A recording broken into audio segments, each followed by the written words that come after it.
നീ ജീവിച്ചിരിക്കില്ലെങ്കിൽ പിന്നെ ഞാനും ജീവിച്ചിരിക്കില്ല. അതങ്ങ് ജോണിക്കുട്ടി, ജോണിക്കുട്ടി ഇവനെ ആശ്വസിപ്പിച്ചു. നിങ്ങൾ പെണ്ണ് കാണാൻ പോകുന്നവര് തന്നെയല്ലേ?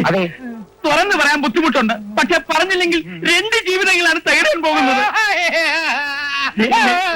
എന്തൊരു പരീക്ഷയാണിത്.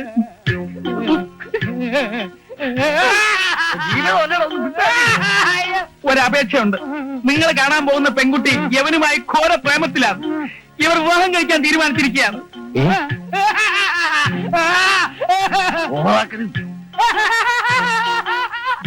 ആ കുട്ടിക്ക് വേറെ വിവാഹം നടക്കുകയാണെങ്കിൽ യവൻ പിന്നെ ജീവിച്ചിരിക്കില്ല മുതലാളി. അയ്യോ, കരയാതെ ജോണി, കരയാതെ ജോണി. അതെ, നമ്മൾ വിചാരിക്കുന്ന പോലെയൊന്നുമല്ല. മുതലാളി നല്ല ബുദ്ധിയുള്ള ആളാ. നമ്മൾ ഈ പറയുന്നതൊക്കെ സത്യമാണെന്ന് മനസ്സിലാക്കാനുള്ള ശേഷിയും ക്ഷേമൂഷിയും മുതലാളിക്കുണ്ട്. അല്ലേ മുതലാളി? ഇപ്പൊ എങ്ങനെയുള്ളൂ? തനിക്ക് കമ്മീഷൻ കിട്ടിയാൽ മതിയല്ലോ. അയ്യോ, അവര് വലിയ കുടുംബക്കാരാ. ഓരോടുന്ന് അവന്റെ ഒരു കുടുംബ മഹിമ പലരും പറഞ്ഞിട്ട് ഞാൻ വിശ്വസിച്ചില്ല. ഇപ്പൊ എനിക്ക് നേരിൽ കാണാൻ പറ്റി. അപ്പൊ നമുക്ക് അവിടെ വരെ പോയിട്ട് വന്നാൽ മിണ്ടരുത്, വണ്ടിക്കാറ്. വളരെ സന്തോഷം. നിങ്ങളെ പോലുള്ള ചെറുപ്പക്കാർ ഈ നാടിന്റെ ആവശ്യം തന്നെ. മുതലാളിയെ പോലുള്ളവരുണ്ടെങ്കിലേ ഞങ്ങൾക്ക് ജീവിക്കാൻ പറ്റൂ. അവരത്തെ പെട്രോൾ ഉണ്ടല്ലോ, വണ്ടി വീട്ടിൽ കയറാണ്. നേരെ റിവേഴ്സ് എടുത്ത് പോയാൽ മതി.